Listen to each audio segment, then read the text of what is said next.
I don't know if it's a funny one. But I think around class 3 or 5, NTV used to have an ad for astronauts going to the moon. Okay. So I wanted to be an astronaut, and then you know how the levels like you go to class 5, 6, and then they start like degrading and stuff. So when I got to high school, I was very motivated to becoming a pilot. But deep down I knew I could only do this if I get like a scholarship, because I'd say we're not that well off at home. So and you know, like the prices for paying for aviation school and stuff, shamba mzima. So like that was a bit tricky for me. See shamba kisia huku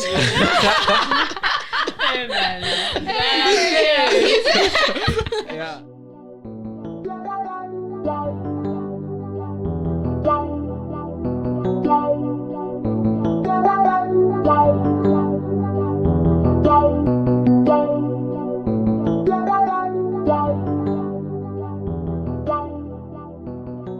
Hi guys, welcome back again to Global Tech Sailors. Global Tech Sailors is a podcast where we talk about all things tech. And my name is Faith Kilonzi, and I'll be leading this episode. I'm not alone. I'm joined with amazing co-hosts and a guest. Before I introduce the guest, I'd like to my guests and my co-hosts to introduce themselves. Let's start here. Hi everyone. My name is Joy. I'm happy to be here. By the way, we didn't say hi to Miriam. Hi Miriam, quarter of this podcast. Hi, amazing, but most people call me Diana. Happy to be here. Thank you for being here, amazing Diana and Joy. Yeah. Hey. Yes, that's always. I don't know. You should look for an adjective that starts with a D, so that it says maybe delicious, detective, Downty. No, Downty is not a good one. Wow, is that something you want to tell her? Delightful.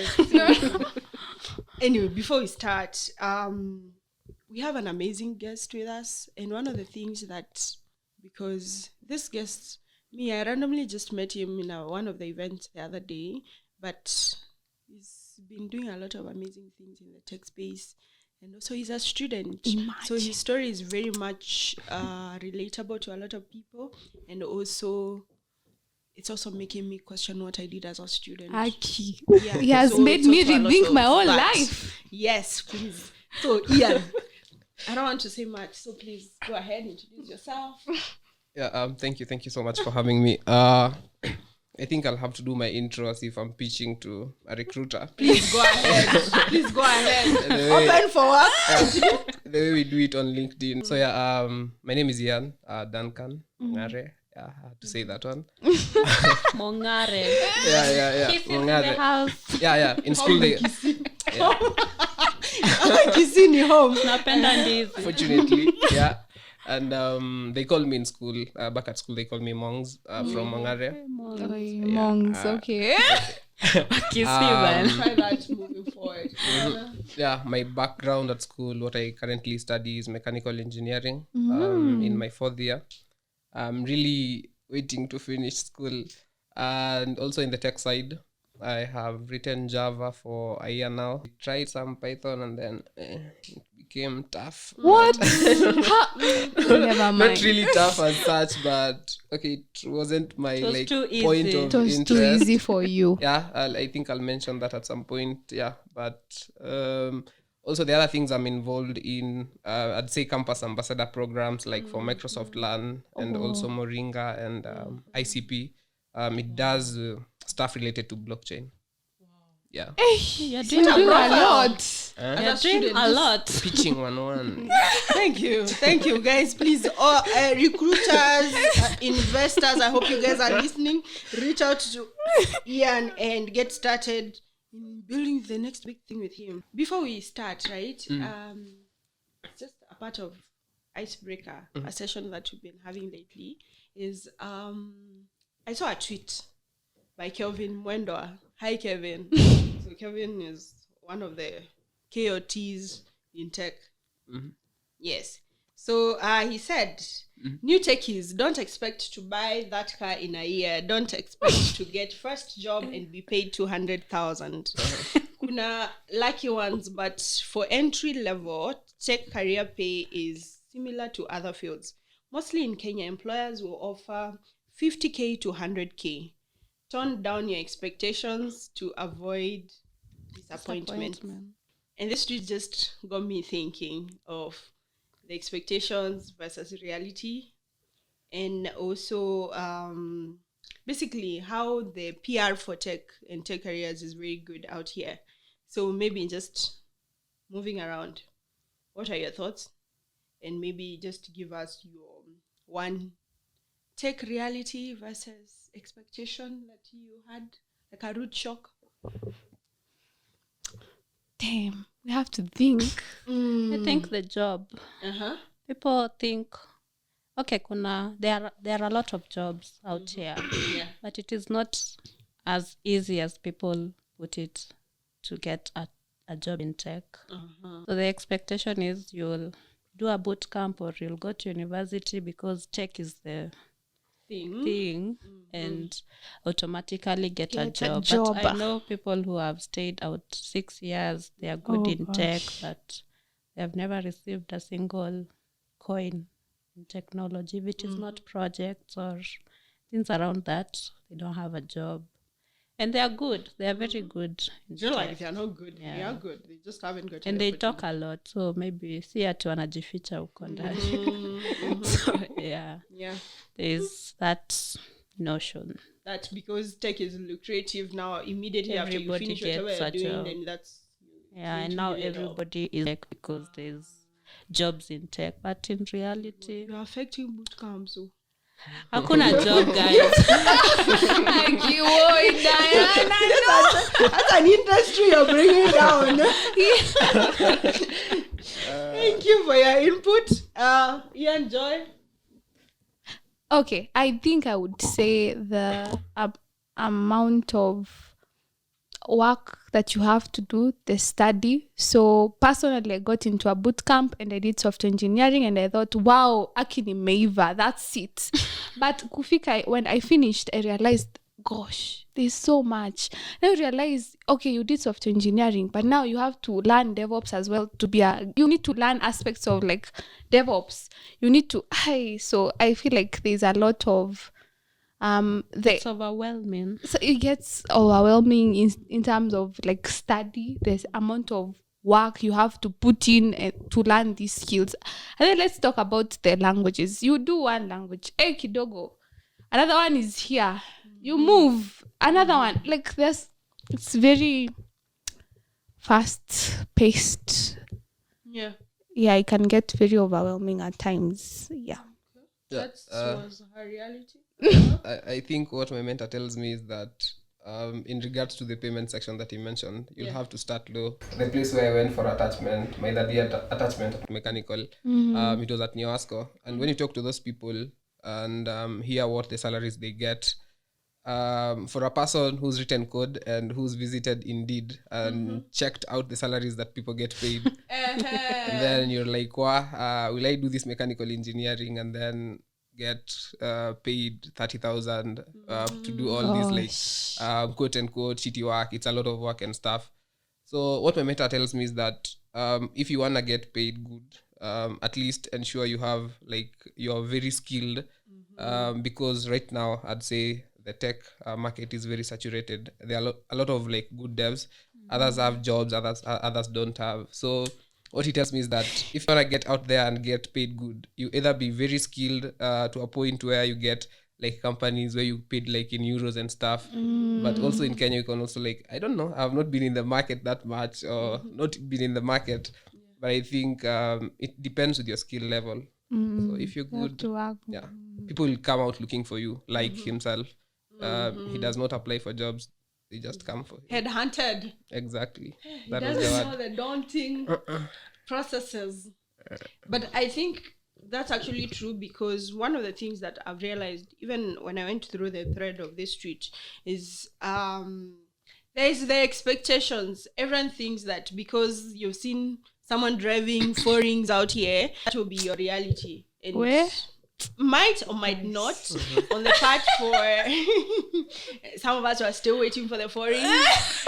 And I think it just goes back to what you said. Invest in your craft for sure. Do everything that you've got to do, but also I'm not saying reduce your expectations, but also go there with a clear head. I think job hunt with a clear head. We did an essay back in high school that says great expectations make frustrated men. So when you put your hopes so high and then you land that job, quite disappointed. So you should But lower is it expectations. or okay? How then do you differentiate between expectations and ambition? By the Because way, I still have to drive the 4 rings. you don't know how, but I don't know how, but I have it. I think you should appreciate growth. yeah, You should appreciate growth at any particular point. Yeah. So the instant gratification, Exactly. instant. yeah. I need to finish today and tomorrow I Doesn't have it. work. doesn't happen No. that way. And I think what these 4 ring drivers don't tell you is that behind that they have worked for like I don't know how many years before they got there. I don't think that comes out clearly when we see the 4 rings. No. You only see the rings. You can also ignore social media. Yeah. I think also don't copy and Compare. paste everything and compare with your life. I think the part for appreciating growth is very important. We'll get but also very that sad. shouldn't stop you from asking for the 200k. But tell them it's negotiable. Tell them it's negotiable. Anyway, on to our episode for the day. We're speaking with Ian. Ian is a student, mechanical engineer, techie, community builder, tech entrepreneur, a lot Startup of things. founder. Startup founder, a lot of all these things. So Ian, just to get us started. Yeah, your earliest memory of technology and how it informs your journey today.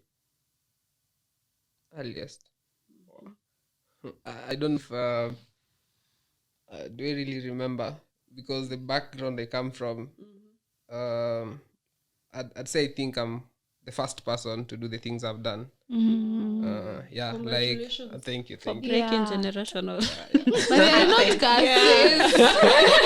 For being the first. Yeah, For actually, paving the way. when you talk about like getting to campus and stuff and then all that things, yeah, I think I don't have anything very So before we went, so we were talking about your journey in tech, right? But before you got into tech, what did you want to do? How did you find yourself in mechanical engineering? Even before you get to tech. I don't know if it's a funny one, but I think around class 3 or 5, NTV used to have an ad for astronauts going to the moon. Okay. So I wanted to be an astronaut, and then you know how the levels like you go to class 5, 6, and then they start like degrading and stuff. So when I got to high school, I was very motivated to becoming a pilot. But deep down I knew I could only do this if I get like a scholarship, because I'd say we're not that well off at home. So and you know like the prices for paying for aviation school and stuff, shamba hiyo ni shamba mzima, so like that was a bit tricky for me. See shamba akisia huku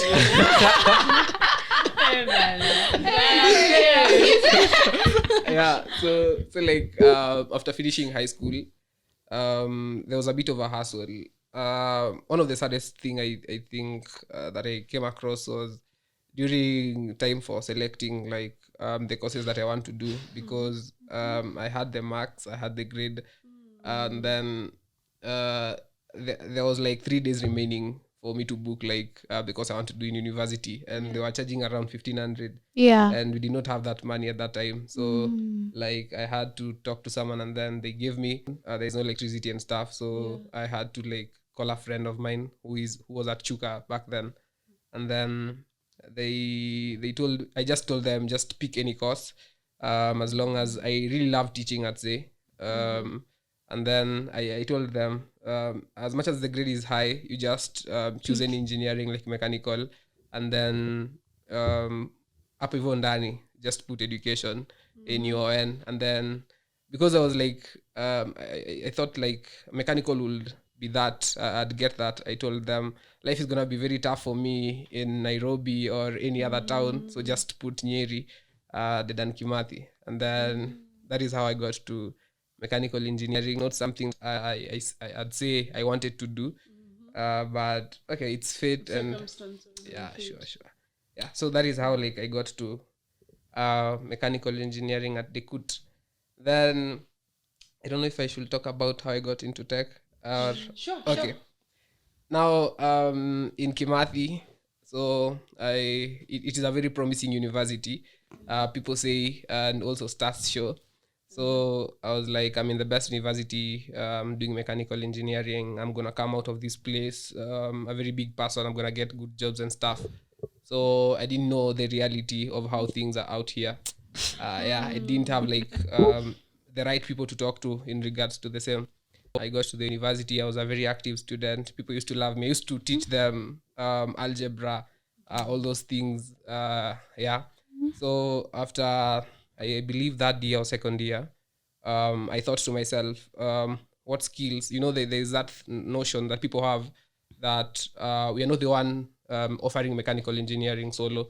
There's JKUAT, there's other very good universities around Kenya, and there are people who are mbele yetu and are doing the same, and they do not have jobs and stuff. So I had to think, what extra thing can I do to make me at least, when I give my resume or CV with another person from another university, what will be that thing that will distinguish me from them, you get?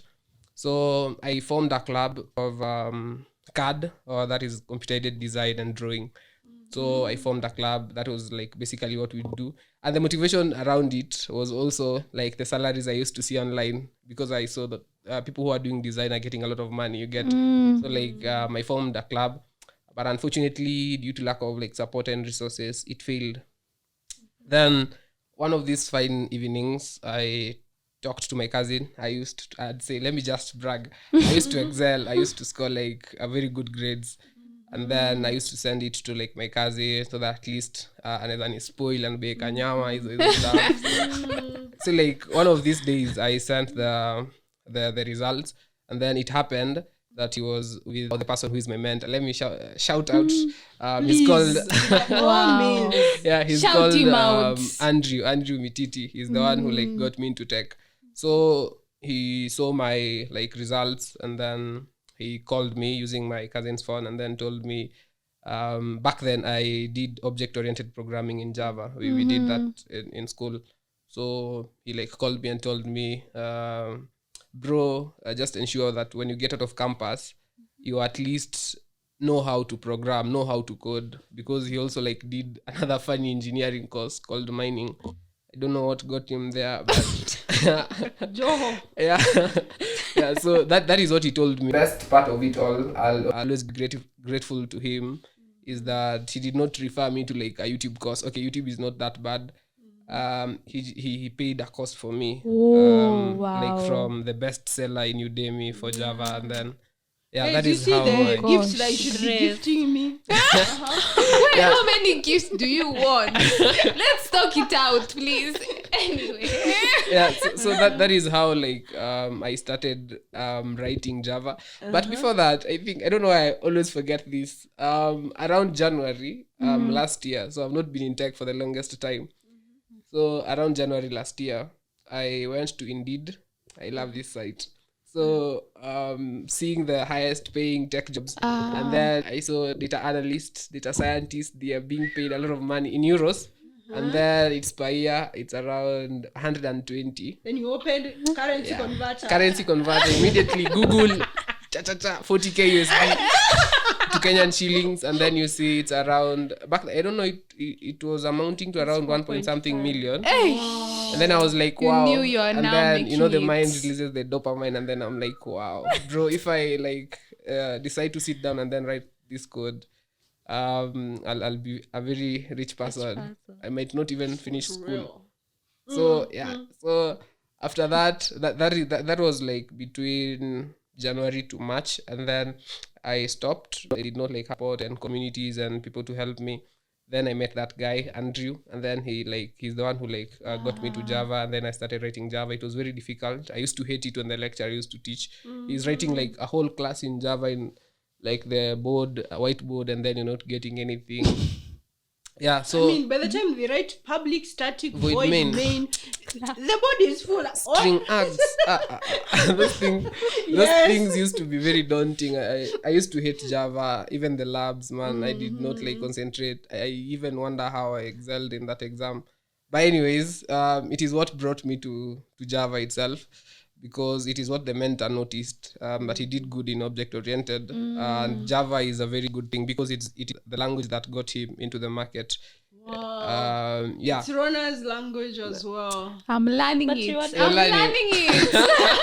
You are doing mechanics. Yeah. How are you learning object oriented? I don't know. We started with writing C. We rated Because in mechanical there are those. Okay, Yeah. so it's something to do with the assembly language, the we even low-level did that, machine yeah. language Yeah, kind of exactly. things. Okay. But I didn't understand why we did them. They were boring because I was not understanding.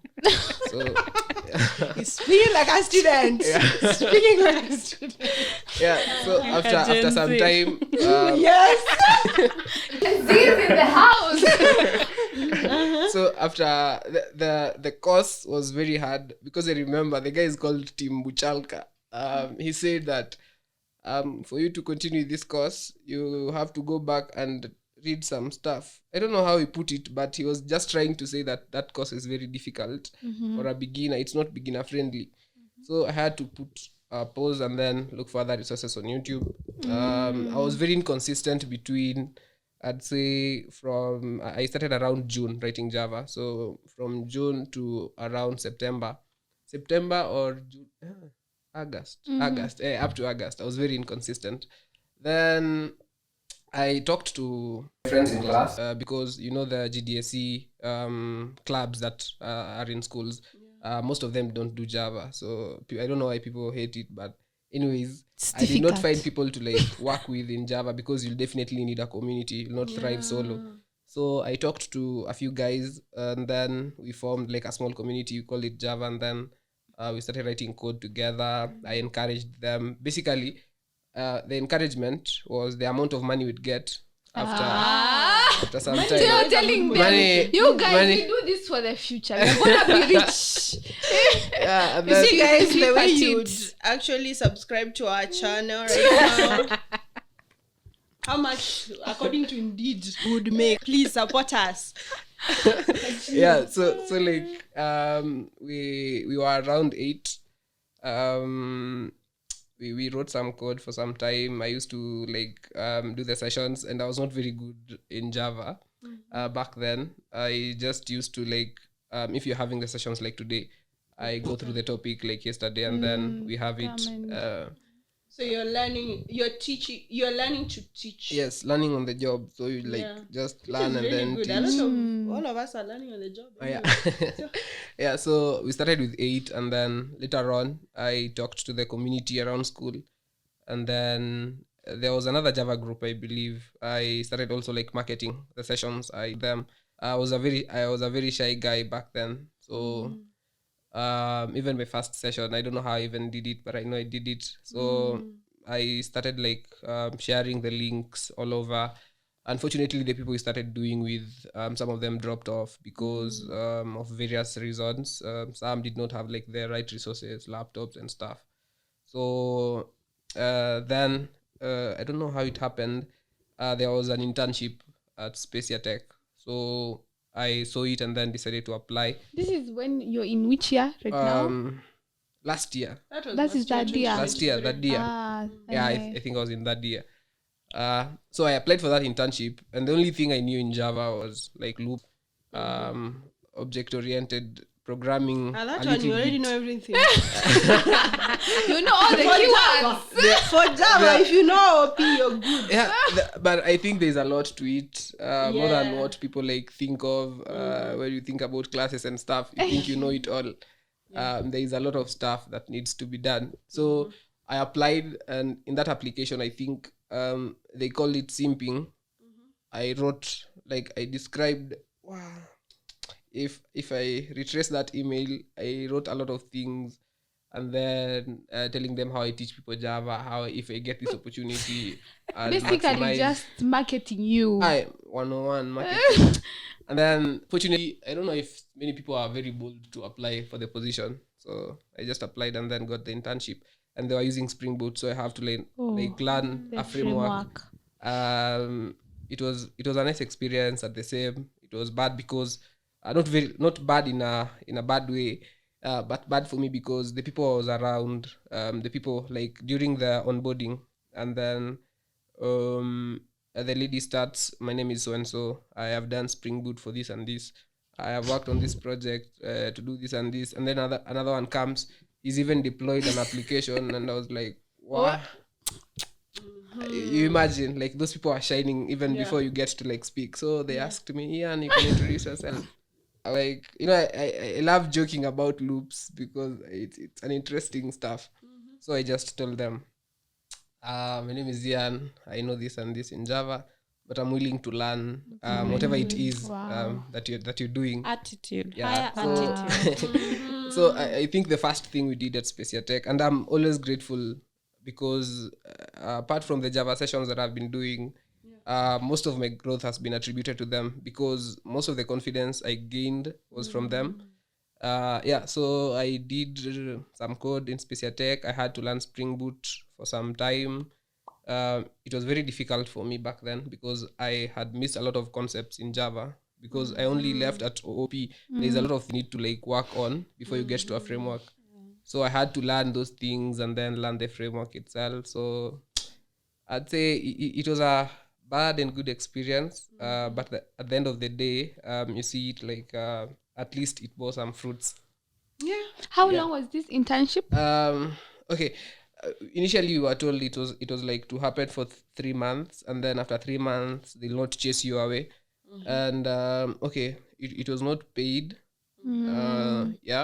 So you decide, at least you're gaining some experience. You have something to put on your resume. So you either choose to, like, leave, or you can still stay, contribute to the code base, and also because they'll also, like, be in taking other interns, you choose, like, to stay and guide them. Yeah. What did you choose to do? I chose to stay. I stayed automatically, not necessarily because of the Spring Boot, but because I started sharing on social media. I was told building in public helps. So anytime we had a session with the CTO, it's called Hudson. Anytime you had a session, he'd encourage us, you just share on Twitter and LinkedIn and stuff. They'll really help. So I believe I was the one who was, like, sharing, talking a lot on Twitter. We are doing this and this, and then the CEO Fred reached out to me and then told me, Ian, can you speak few English? And then I said, yes, I can speak English. And then he told me, we need somebody. Are you speaking Java? So he reached out to me and then told me we need somebody who can be doing the spaces for us. So I was like, okay, I'm willing to do that. I was very excited, very tensed, but basically that is how I got to, like, having the spaces for Spacia Tech. So if you have been listening to the spaces, there might be 99% chance you've heard me speak there. Of course you've heard. We have heard you. That is how I got there, and that is another thing that actually, like, got me out there the most. Okay, pause the story there. Yeah. Now, based on the story that Ian has told and his journey so far, I'm sure you're picking pointers and things that You're writing. you're You also- should be there with a Yes. notebook, yeah. So please subscribe as you do that. Dana, I wanted Take it to away. ask, do you mind sharing the project you are working on? Project What was it about? on Spacia Tech. So you are building mentor and then lst.com. Yeah. So basically it is before I get there, we all understand that in matters tech, you need a mentor, someone to, like, guide you, not necessarily Rona, listen. not necessarily carry the whole burden for you, but at least someone you can always reach out to in case you're confused or you need guidance. So that is what they are building. You have should I explain like the user flow or something? But basically what it does is you sign up and then there are various mentors there on the platform. So you book a call with them. You can always talk to them as long as their schedule allows you to do that. So that is like my gist of what Mentalist does. So just pairing people with mentors. That is where I also used to like have the Java sessions as well. We connect with people and then we learn from there. It's free. Yeah, for now I think it's free. People are just doing stuff there. Wow, that's a good resource. Yeah. Yeah, so still on the same breadth of the things that you've done, like from what I'm getting from your story, there's a lot of self-drive Yeah, sure. and initiative. I don't want to be the typical interviewer, but what drives you? What drives you? What drives me? Yeah. At first, Indeed was the driver, but Guys, I have you think discovered as- Indeed? but as time went by, I realized it's not always about the money. But we also as much as we talk about passion has to be there for you to like enjoy what you're doing. You'll do it for the money and then psyche inaweza potea at some point. But I think we also need to make a living at the end of the day, so we'll not lie to ourselves that hatuwezi kula passion. So we also That's also true. do it for the money Passion and does stuff. not pay rent. So Yeah. it's money then passion, or passion then money. You had a question on hackathons. Yeah. Oh yeah, tell us about your hackathon experience. Okay, the hackathon experience was awesome. To be How did honest, you get? Let's start with how did you see the opportunity first? Where did you find it? Alafu sa you tell us how it went. I happened to apply for the ambassador program for ICP. Back then, it was very new in Kenya, so not very many people. So I applied and then referred my friend, who's my co-founder now. For the Yeah, some of us who don't ICP is Internet Computer Protocol, so it's a blockchain. Yeah, so I referred my friend as well, and then we got the opportunity. Fortunately for him, he was skilled in front end, so the language they use there are various, but there is TypeScript, so I was not very good in TypeScript. So there was a hackathon, and then we formed a team together with him and another lady. So at first we started by building a voting application in blockchain, That's That is- my app for yeah. the rest of the people. Yeah, so like that is what it started with, and then we got some good money, I think 1k USD. Currency converter. For a student, that is a lot of money. It Yeah, is. so we got that one, and then later on, after some time, there was a mega hackathon, so we had to change the project because people were building solid projects.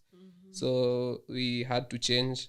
We built, it was called Chama. It started with Inua DAO. And then we won the mega hackathon. We were position 2. Yeah. Guys, are Clap in you the inspired already? What were you doing in school? I need to find out how to use the clap feature here. So that is how it happened. And then from the mega hackathon, we now got into the incubation program. So basically, you learn how to like build. We're no longer building a project for the hackathon, but something to ship it out to the market. So that is how we got to the incubation program, and then learn about business and stuff. It's very difficult for a developer to learn those things, but basically that is what we were doing, learning how to pitch. So that was the hackathon The experience. pitching lessons then. You see the way he pitched, he introduced himself. Yeah. Gosh, Very, they're working. Yeah. Actually, before we continue, there's something we need to say about hackathons. We did an episode on winging hackathons, and really, this is actually an example of how hackathons are helping people out here. So please, if you have ideas and you just enjoy building, please find those hackathons, and you can get more tips from Ian and also from our previous episode featuring Michael Munavu and Kimutai. Check it out on our podcast episodes. Yeah. From your, okay. Oh, go ahead. From your story, I hear you are a startup founder. How is that journey been? it's not easy because you'll understand for a startup you have to dedicate like a lot Please. of time. As a pitcher, you start with the podcast name and what you are building for an interested investor. Okay, so it's called Chamadao, but in the process of like rebranding because there exists another one. But basically what it does is it's not a complex thing we're trying to solve, but basically we all our mothers were in chamas, you get. For those who don't know what chamas are, chamas is like all of us decide to come together, pool funds, Merry-go-round. and then for a common interest. So the niche we saw is that those chamas, the local chamas, they do their recordings in like books, you get. So that is like a lot of work. If the chama grows and grows, that means a lot of pages have to be written, and in case of fire breaks and all those stuffs, You have and if that the one who is leading them is a fraudster, that means There that you all go. your money will disappear. So what Chamadao does is that first it digitizes the normal chama operations. There's Chamasoft which does that. But we also have the aspect of decentralization where all the data is in a place where all of us can see, and all of us can access and see what is happening, what has been happening within the chama and stuff. So that is like Thank in a you, gist thank what you. it does. End it there before someone steals the idea. That's so true. That's actually a good.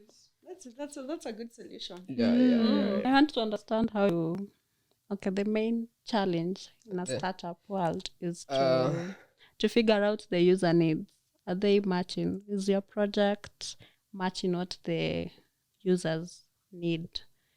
So how did you figure that out? Are you there or you're figuring that out? I'd say we're still figuring it out because I believe from the incubation what we learned is you first identify the market and then build a project or a product for the market. But I Very think essential. but I think what we did is because of the hackathon, we did not like talk to figure that, people and yes. get all those stuff you get. So like we started by building the project, and that now we have to like find the market for it. We believe it's there, yes. Because Silas is like my co-founder, has been in chamas. My mom as well has been in chamas, and we all understand because they used to come to our home and do all those stuff. So, Yeah.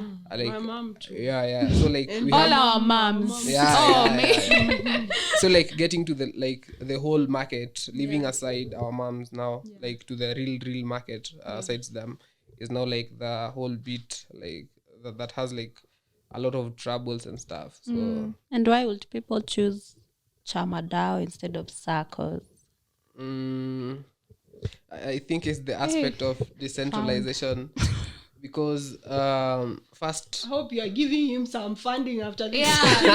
Continue. How much are you willing to Are you funding him? first decentralization where there is no single point of authority, and also like in terms of security we understand as people say Blockchain, decentralization. security, because true. circles to some extent they are easy to hack or to get into compared to like blockchain. So yeah, and other advantages that we do offer. Let me Correct. take you off the Startup. startup. D will I consult him don't on want the to. side. Yeah. So I think as you are giving your story, all this time I'm wondering, you are a student and you have your mechanical engineering classes. You have classes and you have Your to lecturer keep worried. your grades at par. You're doing community work. You're doing spaces. You're doing a lot. So I'm wondering, how are you balancing? To be honest, it's not easy way to balance. It's like you're shifting between two worlds. You have to get to class and then you have to like submit all those things. But one thing I liked about Hudson, while still writing mentalist code, is that he used to tell me, Ian, you do focus on your studies. If we give you a task and then you see that it's taking much of your time, as in your sole focus should be on school. These other things you can do them later. They are add-ons. Yeah. But you also like on a personal point of view, you also need to like contribute a lot. This is going to be like something that is going to yield something that is very substantial, you get. So you also have to like push yourself, you have to learn. So I'd say it is not easy for you to balance. One has to drop a little bit. So my friend advised me to do this. You go to class and then ensure you just try to listen to what the lecturer is saying, at least get out with something, so that during najua wanasema campus inakuanga full focus inakuanga the 2 weeks before you do the exam. So at least get something from the lecturers, and then the other things will come hizo wiki mbili za mwisho. So but it's not that easy to balance. It's never easy, which is really like, I have to give it up to you. You're doing a good job with everything that you're doing, because really, I'm sure, speaking for some of us here, there are a lot of people here who are in campus and they were just watching movies. Prison break. We were there. Hey, metokea ama nini? Right, exactly. They are chasing and attending all the parties. Exactly. So really, and how you're doing it so gracefully, also, it's also a testament and also an inspiration to a lot of students. Yeah. So going back to your life in university, I'm sure there are a lot of students that are watching us today, and they just want to know, okay, so I'm here in university trying to discover, do I like this course or do I not? Or what else can I explore and all that? What are some of the pointers that you think would help someone of that sort? They are willing to explore, but they're also wondering where to start as a student. So courses in terms of like choosing a whole course, or no, like the way you transition into tech. Okay. So someone is just trying to figure out what else they can get into, maybe tech, maybe something else. So I feel like it's called WH questions. Is it what, how, what do I need to do? How do I need to do it? And also how will I get there, and who do I require to like get there? So first is things I see with my friends, or probably most of the people around, is they want to, okay, it's a normal thing for human beings to want to associate with a person's success. So say Ian is writing Java, okay, now he's booming and stuff, so they'd want to write Java as well, you get. And then you waste much of your time trying to write Java, and then discover at some point that it's something that was not meant for me, you get. So I think the first thing should be discovering what you want, and it's very easy. I don't know who said it, you just go on social media, search all those things you want to do, the things that excites you most, and then identify it. And then after identifying it, and then it comes now to the aspect, now how do I get there, how do I acquire that skill? There are various ways you can get to that. The other thing is you're not understanding how to get there. This is where mentors come into place. And getting a mentor is not easy. First, if you don't know a person, I'd say mine was sort of easy, I don't know, because I was referred to by my cousin. Yeah, and they were very close friends, so it was not like difficult for me to be talking to him. But those ones who are like reaching out to people online, it's gonna be like a hassle for you. But at least there should be a way. Yeah, sure. I've DM'd a lot of people, and I got connections from there. So never shy away from all these opportunities. You just reach out to them, and then those people are the ones who will help you like have a driving force towards what you want to achieve. That's true. Yeah. Can I highlight something about Ian, just to shine him? I have realized he's always asking for those opportunities, because how I got to know you is you reached out to my sister, and he asked, can I get your sister's number? I would want whatever they are doing, I'm interested. Yeah, that's like, he throws his shot everywhere. So you're very bold, and I think that is required in this market. Please, no other people's sisters, guys. Seriously, that's really a good thing. That's really a good thing. Yeah, but also you look at where you come from as well, and where you wanna be. You're trying to like be that person who is like uplifting. You already got changing in campus. the narrative. Exactly. So finding the you way always have for to like all push these yourself people. towards achieving what you want. It won't come for you. You have to go for it. The life you Wow. want, you have to find it yourself. Do you Okay, offer I'm mentorship inspired. Mentorship. yourself? Now that For you. Yeah, I If you think don't have the bandwidth, just I say think you don't. I But you can think I answer a do. few questions. Yeah, I when that time comes, but I do mentor some people. Yeah, because like I said, it's something I love doing. I love teaching from high school, I'd say, and primary school. I used to teach very many subjects, so it's stuff I really love doing. So anyone, because somebody helped me to get to where I am. I'm not where I wanna be. Giving back. Yeah, but definitely giving back to the community is what I love doing. So anytime. That's really Man, your nice. initiative That's is really moving nice. me. I think also just taking something from your story, also on the finding on the mentorship or mentors and all that. I think also putting yourself out there, something that I really loved when you talked about building publicity. Okay, I met you in the car lift event, but I've seen your work on Twitter and how you really shout your work out, which is really something we spoke about in the previous episode with Thomas, which is really good that everyone should do.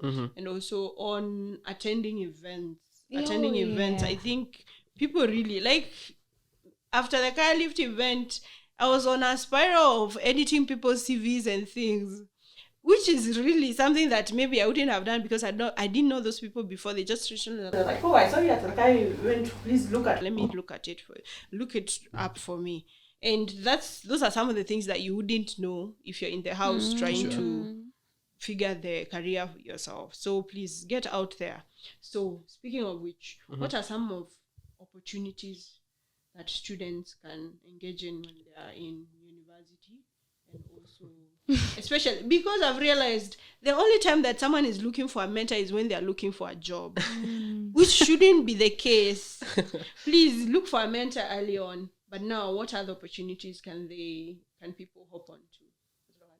I'd say I love being a student, but the only thing I don't love about being a student is that most of the opportunities I got, the recruiter tells you you've done well, but unfortunately you're still in school, so you have to like wait. So at a student level, which ones do you think would be good? Because a lot of skill. I saw someone texted me the other day. I referred them for a job, and my company doesn't hire people who have not finished a degree. He was told, please go back and finish your degree, then come back. Yes. So I think being a student is fun because there are a lot of opportunities. Others paid, others not paid. So one of the things I'd say is like you start by being bold and apply for all those ambassador programs that exist, because those ones are the ones that will give you the 4 years experience that they ask for. And when you get to applying for jobs, it gives you a lot of like exposure, because like currently I started with the Java community. Unfortunately, the Java community is not like based in my school solo, so it's like in most universities, and they are not like set up in the universities. We have that just the WhatsApp group and stuff, so that is where we like meet from people around.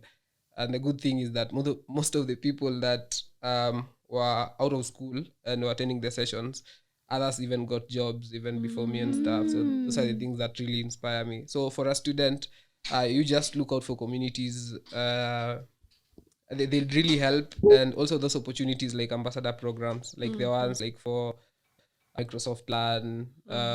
Also they like Moringa, they also have like ambassador programs that they do roll out after some time. So when you see an opportunity like those ones, they really come check in handy. them up. Yeah, Check and them also like for events like you mentioned, if you get an opportunity to attend an event like the Dev Festival or any other event, blockchain ones like we have in schools and stuff. So those are the points where you get to meet people who might be your actual employer or somebody who will refer you to a job and stuff. So, I don't know if this episode is going to be released soon, but we have GDG Fest coming up in October 28th. So please, if you see this before October 28th, 2024, please make a point to attending that event. I think it is nice to go for events, but to have those communities. But how do you ensure you get maximum gain from them? Because you can go to an event and come out without any knowledge gained from To it. some extent, I used to say that events are overhyped or something. It's because I didn't like really understand the importance of like attending the events, and I was very shitty at networking. You get, so I was, like I mentioned, I was a very shy guy. So I think we've also done like a space of like networking in events, because most of the people, what they do is they go to an event and then they see a socialite, say that is that so and so, and then okay, not socialite, sorry. Tech influencer. That is Okay, Faith those people who've made it like Faith, like all Why those are you people. guys mentioning me? Okay. So like they see them and then they just take photos and then they post on Twitter for engagement. Yeah. But that is not like what will I met help a you. cute guy. Yeah. You So see. that post, continue. So what you need to do is like before you get to an event, highlight that person you want to talk to. It can be even one, and then do a research about them. You just ensure that you get the max out of them. After doing the research, like you're applying for a job or something. After doing that, and then you go talk to them, at least you'll have pointers instead of like going to them without even preparation. Utakosa kitu ya kusema, unaona, and then ukae kaa fala hapo hivyo. So you just like have an idea of what they do, tell them this is what and what I do, and don't go to network with a person with the sole aim of like benefiting from them solo. You also have to have something that you can put on top of the table. Tell them I can offer this and this, I am trying this and this, I'm very good at editing readmes, I can do that for you and stuff. So when you have something to offer, they'll see that this is a person that wants to be helped, and that is how you get help from them. Wait a minute. you. How are you this young and this wise? I want to know. Right? So where can people find you? Where can people find you as we wind up because time is up? On LinkedIn is Ian Duncan. Ian Duncan, Twitter? and then on Twitter is Duncan Ian25, no caps. Okay. Yeah. On Nice. Instagram, I don't remember. On TikTok. TikTok, no. Tech bros Only don't those do two. TikTok. Okay, thank you so much, Ian, for gracing our screens today and sharing your story with us. This segment is called My Tech Story by Global Tech Sellers, and it's very we aim to inspire, educate, and also just intrigue based on people's individual experiences and their journey in technology.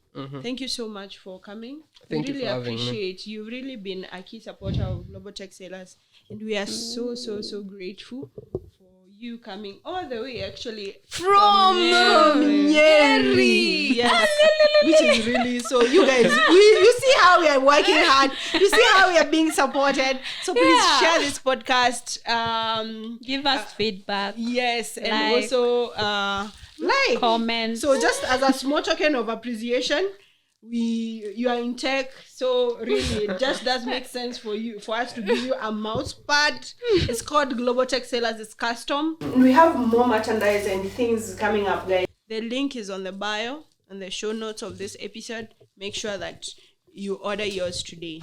Thank you. Thank Thank you. you.